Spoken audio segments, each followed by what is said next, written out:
Selamat pagi, saudara yang dikasih Tuhan. Kita berjumpa lagi dalam persekutuan doa pagi GKI Gading Indah. Mari kita awali persekutuan kita dengan bersama-sama menyanyikan pujian berikut ini.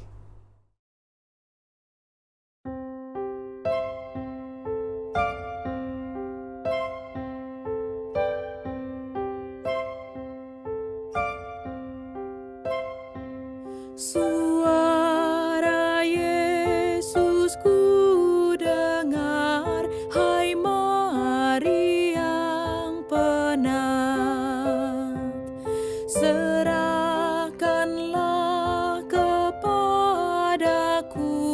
bebanmu yang berat.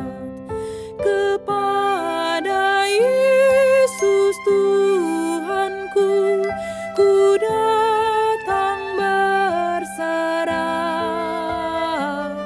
jiwaku yang letih lesu dibuatnya lega.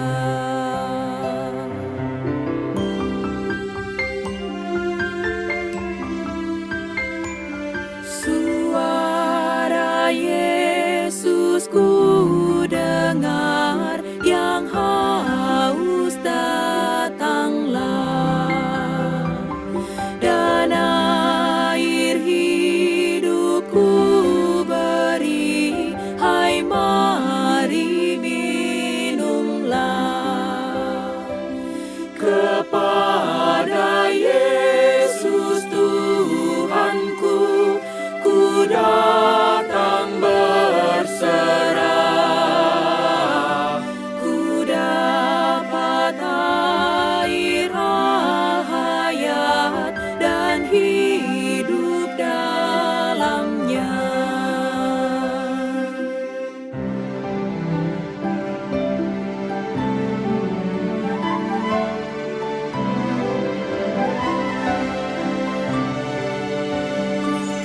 Suara Yesus ku dengar, akulah sang terang. Lihatlah sinar wajahku, harimu cemerlang. Ku datang pada Tuhanku, mentari mulia, seluruh jalan hidupku cerah bahagia.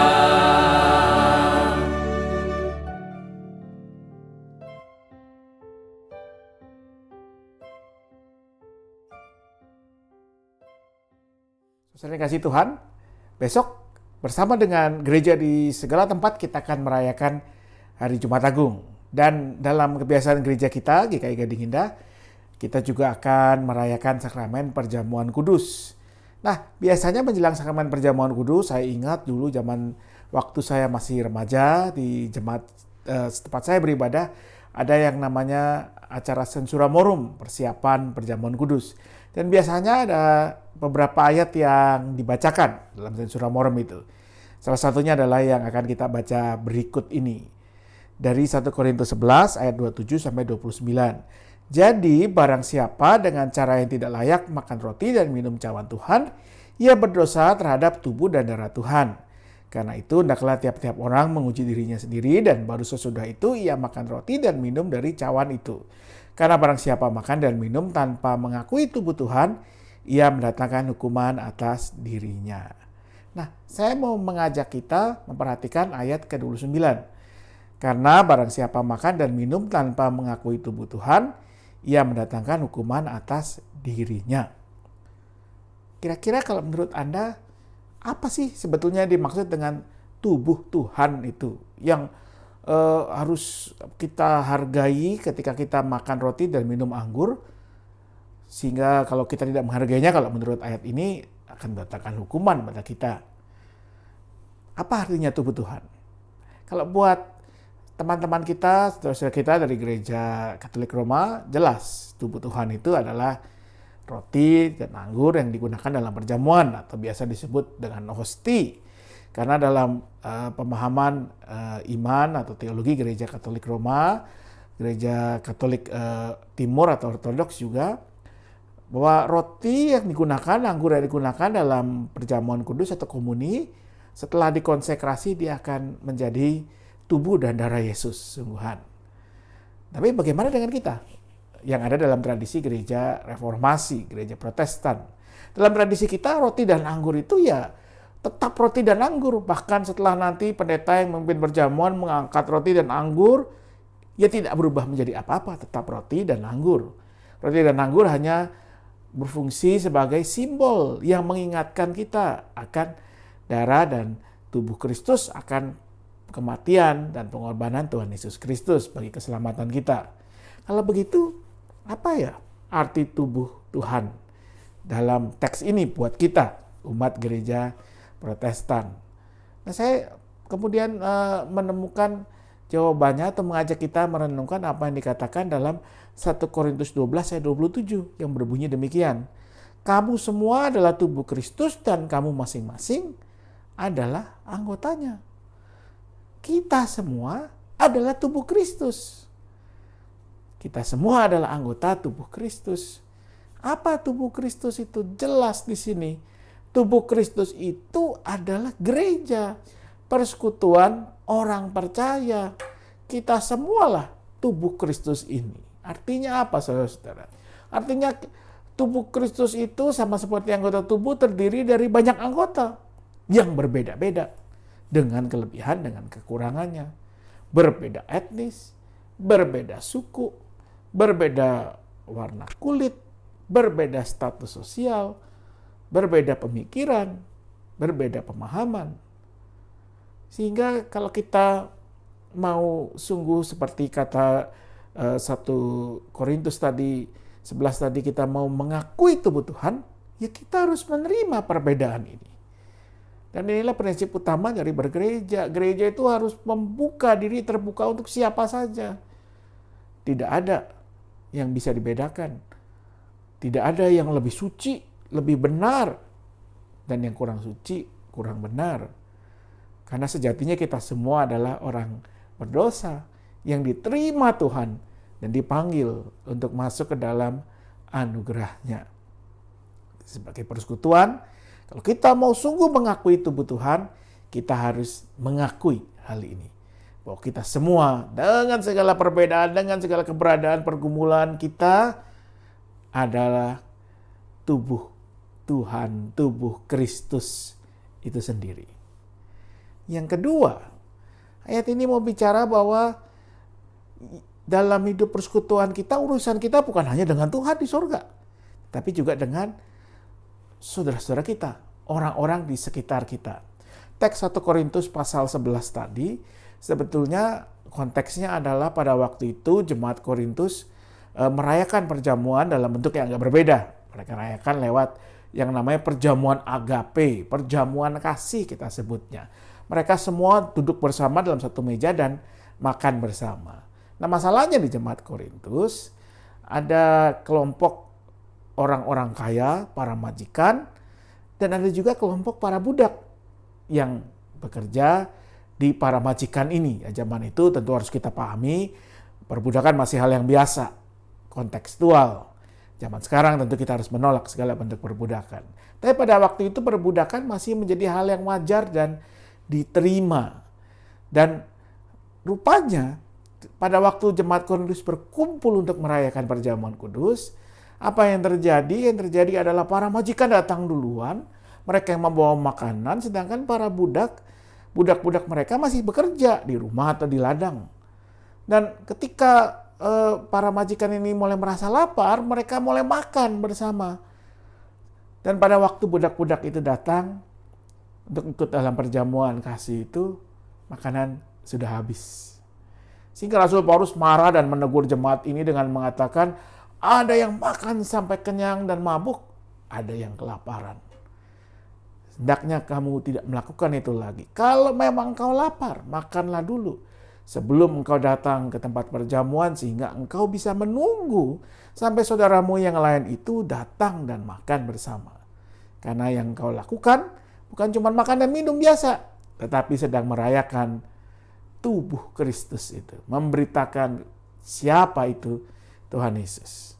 Perjamuan rupanya mengajarkan kepada kita bahwa kita ini ada untuk menjadi berkat bagi orang lain. Itulah juga makna dari memecah roti. Kum, panis, membagi roti. Company, perusahaan. Jadi kalau Anda punya perusahaan, sebenarnya tugas utama perusahaan Anda bukan cari untung, tetapi bagaimana membagi roti berkat itu kepada sebanyak mungkin orang. Saya kasih Tuhan, ayat ini mengajarkan kepada kita makna perjamuan yang sangat kaya, yang mengajarkan, mengingatkan bahwa kita ini satu tubuh Kristus, siapapun kita. Terimalah dan rayakanlah. Dan kita ini ada, gereja ada, bukan untuk dirinya sendiri, tetapi untuk memecah dirinya, membagi rotinya, membagi berkatnya buat dunia ini. Kiranya kita boleh menjadi tubuh Kristus yang menjadi berkat bagi sesama kita. Tuhan memberkati.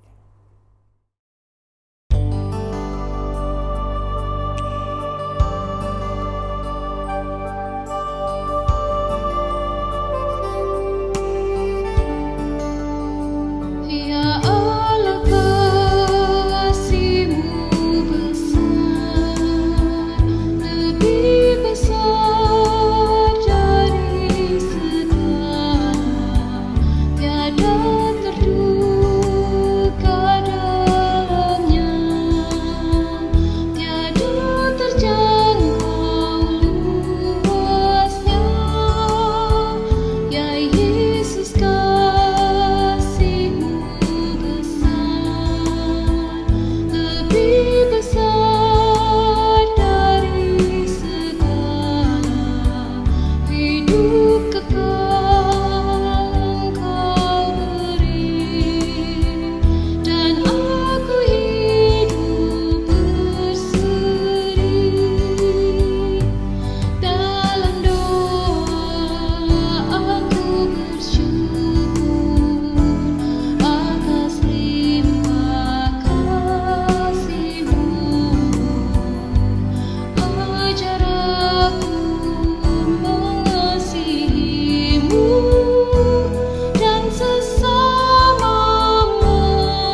Ya Tuhan, kami bersyukur bahwa kepada kami Tuhan berikan anugerah keselamatan dalam Yesus Kristus yang bukan hanya menyelamatkan kami, tetapi juga memanggil kami untuk menjadi satu tubuh Kristus, gereja, lengkap dengan segala keberadaan kami, dengan segala keunikan kami, kelebihan, kekurangan, kekuatan, kelemahan kami. Gerejamu yang terdiri dari beragam manusia yang unik, yang berbeda-beda, tetapi yang dipanggil untuk menjadi satu. Karena itu, mampukan kami untuk sungguh menjadi gereja, menjadi tubuh Kristus yang mau saling mengasihi, mau saling membantu, mendukung, peduli, menerima, sekalipun kami berbeda-beda. Dan Engkau juga yang memanggil kami sebagai gerejamu untuk bukan hanya hadir dan bekerja untuk diri kami sendiri, untuk gereja kami sendiri, tetapi terutama untuk dunia yang Tuhan kasih dan juga Tuhan selamatkan, untuk menyatakan kasih Tuhan. Maka biarlah kami sebagai gerejamu boleh menjadi berkat bagi sesama kami, lewat apa yang kami katakan, yang kami kerjakan, yang kami lakukan. Kami percaya Tuhan akan mampukan kami dengan segala kelebihan, kekurangan kami untuk menjadi berkat. Dengan demikian, biarlah gerejamu ini sungguh nyata hadir sebagai saksi-saksi Kristus. Kami berdoa untuk gereja di segala tempat yang sedang bersiap untuk menyambut rangkaian hari Paskah, mulai dari Kamis Putih, Jumat Agung, hingga Paskah di hari Minggu. Maka biarlah Tuhan yang menyertai perayaan-perayaan yang terjadi, agar bukan hanya dirayakan sekedar untuk menyenangkan atau membawa kegembiraan, tapi lebih daripada itu mengingatkan tugas dan tanggung jawab kami sebagai gereja Tuhan untuk menjadi saksi Kristus yang menyatakan berkat dan anugerah Tuhan. Kami mau berdoa juga untuk setiap keluarga dalam pergumulan mereka dalam menghadapi pandemi ini. Berikan kelebihan, kecukupan materi, kekuatan, kesehatan, dan kalau ada pergumulan yang dihadapi, agar setiap orang atau keluarga boleh menghadapinya juga dengan kesabaran, ketekunan, penyerahan diri kepada Tuhan. Kami mau berdoa khususnya untuk Ibu Magdalena Utama, ibu dari Ibu Lydia yang tengah dirawat di rumah sakit, juga untuk Saudara Daniel, keponakan dari Ibu Saur yang tengah dirawat juga. Biarlah Tuhan yang berikan kekuatan dan pemulihan kepada mereka. Berkati juga keluarga yang mendampingi. Kami berdoa juga untuk upaya yang dilakukan pemerintah kami menangani pandemi ini, khususnya untuk upaya perluasan vaksinasi yang sedang terjadi. Biarlah semuanya boleh Tuhan pakai untuk mendatangkan kebaikan bagi sebanyak mungkin orang. Inilah doa kami naikkannya dalam satu nama Tuhan kami Yesus Kristus, yang juga sudah mengajarkan kami berdoa demikian. Bapa kami yang di sorga, dikuduskanlah namamu, datanglah kerajaanmu, jadilah kehendak-Mu di bumi seperti di sorga. Berikanlah kami pada hari ini makanan kami yang secukupnya. Ampunilah kami seperti kami mengampuni orang yang bersalah kepada kami. Janganlah membawa kami ke dalam pencobaan, tetapi lepaskanlah kami dari yang jahat. Karena Engkaulah yang mempunyai kerajaan, kekuasaan, dan kemuliaan sampai selama-lamanya. Amin. Saudara yang kasih Tuhan, demikianlah persekutuan doa pagi kita. Selamat beraktivitas, selamat bersiap menyambut masa raya Paskah. Tuhan memberkati selalu.